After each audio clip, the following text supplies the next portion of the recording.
कथा संचार चैनल के प्यारे सभी श्रोतागण को हमारा प्यार भरा नमस्कार। दोस्तों, कैसे हैं आप सब? उम्मीद करते हैं कि बढ़िया ही होंगे। दोस्तों, आज की कहानी का नाम है रंगीली भाभियाँ। अगर कहानी पसंद आए तो वीडियो को लाइक करके हमारे YouTube चैनल कथा संचार को भी सब्सक्राइब कर लीजिएगा। चलिए फ्रेंड्स, कहानी को स्टार्ट करते हैं। आज होली थी। बाहर सभी लोग होली के रंग में डूबे हुए थे। कोई किसी को रंग लगा रहा था तो कोई गुलाल, कोई किसी पर रंगों भरी पिचकारी मार रहा था तो कोई कीचड़ में लिपटा हुआ कुछ अलग ही नजर आ रहा था। लेकिन सभी की जबान पर एक ही बात थी, होली है भाई, होली है, बुरा ना मानो, होली है। लेकिन बाहर के इतने शानदार रंगों से अनजान दीपेंद्र अपने कमरे में बैठा मोबाइल में गेम खेल रहा था। तभी उसकी आंखों पर किसी ने पीछे से अपना हाथ रखा। दीपेंद्र। कौन? माला। अरे पहचानिए पहचानिए। दीपेंद्र। माला। माला भाभी। माला। अरे वाह देवर जी, आप तो तुरंत पहचान गए। माला ने अपना हाथ दीपेंद्र की आंखों से हटाया और जैसे ही उसने अपना माथा हटाया तो उसने देखा कि उसके सामने न सिर्फ माला भाभी ही नहीं बल्कि दिव्या और रंजना भाभी भी हैं। दिव्या और रंजना भाभी के हाथों में ढेर सारा रंग था। दीपेंद्र कुछ समझ पाता उसके पहले ही उन लोगों ने उसके चेहरे पर रंग लगाना शुरू कर दिया। तीनों भाभियां। होली है, होली। आज तो हम आपको ऐसे रंगेंगे कि रंग छुड़ाने में आपको कम से कम 10 दिन लगेंगे। हाँ, ये कहकर उन लोगों ने फिर से दीपेंद्र को रंग लगाना शुरू कर दिया।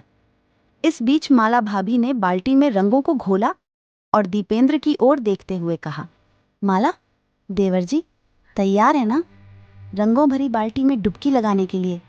ये कहकर माला बाल्टी के रंगों को एक पिचकारी में भरकर दीपेंद्र पर डालने लगी। दीपेंद्र। अरे अरे, हो गया भाभी, अब कितना रंग लगाएंगी? माला। अरे ऐसे कैसे हो गया? भाभी और देवर की होली भी भला इतनी जल्दी खत्म होती है क्या? ये कहकर उन तीनों ने दीपेंद्र को पकड़ा और उसे बाहर ले जाने लगी। दीपेंद्र। अरे कहाँ ले जा रही हैं मुझे आप लोग? दिव्या, आप भी ना सवाल बहुत पूछते हैं। चलिए ना जहाँ ले जा रहे हैं। उसके बाद तीनों भाभी दीपेंद्र को एक रंग के भरे टब के पास ले गए। दीपेंद्र ने जब रंगों से लबालब भरे उस टब को देखा तो बोल पड़ा, दीपेंद्र, ओ तेरी, अभी और भी रंग बाकी है। दीपेंद्र की बात अभी खत्म भी नहीं हुई थी कि दिव्या भाभी ने उसे जोर का धक्का मारा और वो उस टब में जा गिरा। उसके बाद सारी भाभियां जोर जोर से खिलखिलाकर हंसने लगी और उससे कहने लगी, रंजना, क्यों देवर जी, आ रहा है भाभियों के साथ होली खेलने का मज़ा? दीपेंद्र। आ तो रहा है, लेकिन ऐसा लग रहा है कि होली एक तरफा हो रही है।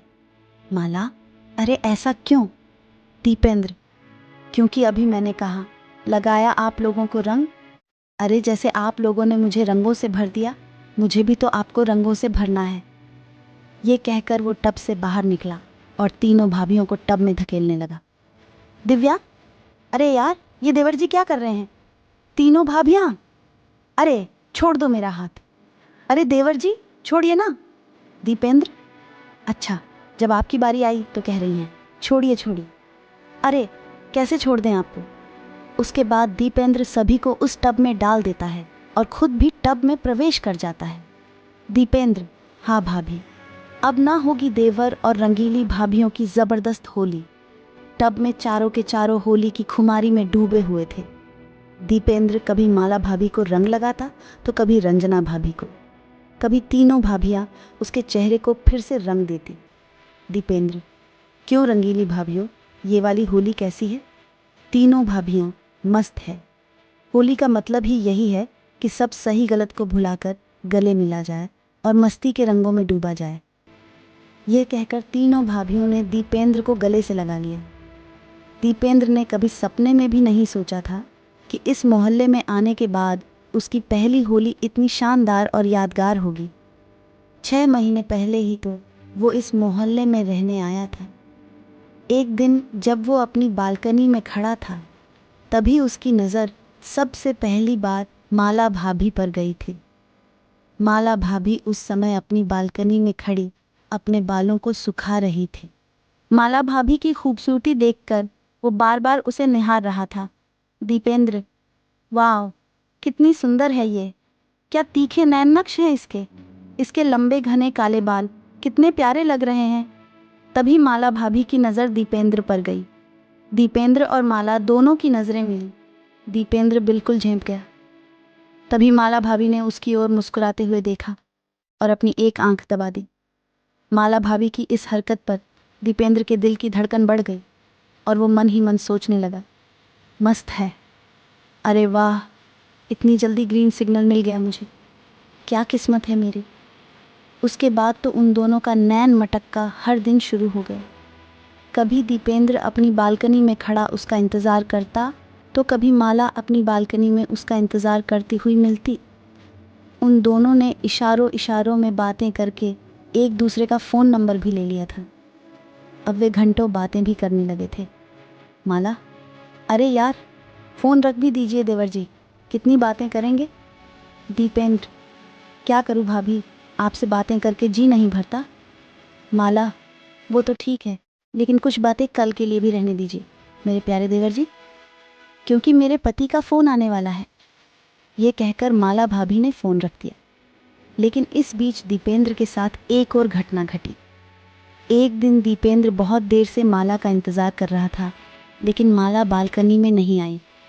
दीपेंद्र, क्या बात है, बहुत बहुत देर हो गई, माला भाभी बाहर नहीं आई, फ़ोन करूं क्या मैं उन्हें।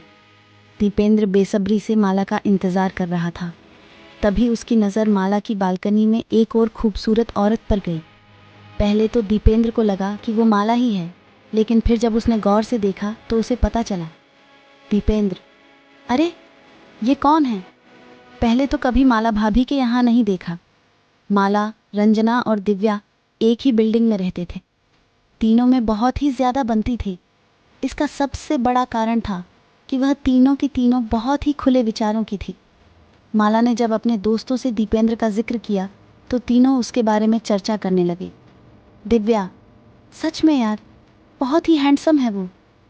रंजना, अच्छा, पर यार ये तो गलत बात है ना, पिछले 1 महीने से तू जिंदगी के मज़े ले रही है और हमें अब बता रही है। माला, बता तो दिया ना, छिपाया तो नहीं। दिव्या, अरे हमसे क्या छुपाओगी रानी, हम तो दीवार के आर पार भी देख लेते हैं। दीपेंद्र रंजना को देखकर ख्यालों में खोया हुआ था। तभी बालकनी में माला और दिव्या भी आ गई। उसके बाद वो तीनों दीपेंद्र को देखकर मुस्कुराने लगी और उसे इशारों से मिलने के लिए बुलाया। दीपेंद्र जब पहली बार उनसे मिला और उन तीनों ने उसे जब ये बताया कि वे सभी उसे बहुत पसंद करती हैं, तो दीपेंद्र के मन में मेन लड्डू फूटने लगे। वो मन ही मन सोचने लगा, दीपेंद्र, वाह, इसे कहते हैं किस्मत का धनी होना। एक साथ 3 रंगीली भाभियों का प्यार। वाह दीपेंद्र, क्या किस्मत पाई है। माला, रंजना और दिव्या के पति बाहर जॉब करते थे। वो साल में कुछ दिनों के लिए अपने घर आते और फिर वापस लौट जाते। उन्हें अपनी पत्नियों पर बहुत भरोसा था, लेकिन वो उनके भरोसे को तार तार कर रही थी। बहरहाल दीपेंद्र तीनों रंगीली भाभियों के साथ होली का आनंद ले रहा था। तभी वहाँ वो हुआ जिसकी उम्मीद किसी को नहीं थी। माला, रंजना और दिव्या भाभी के पति वहाँ पहुँचे और उन्होंने अपनी पत्नियों को इस बेशर्मी में दीपेंद्र के साथ देखा तो उन सभी का पारा 7वें आसमान पर जा पहुँचा। माला का पति, ये सब क्या है, क्या है ये सब। माला, जी वो हम लोग होली खेल रहे हैं। पर आप लोग कब आए, आपने तो कहा था कि छुट्टी नहीं मिल रही है। माला का पति, छुट्टी मिल गई और इस छुट्टी ने ही तुम लोगों की पोल खोल दी।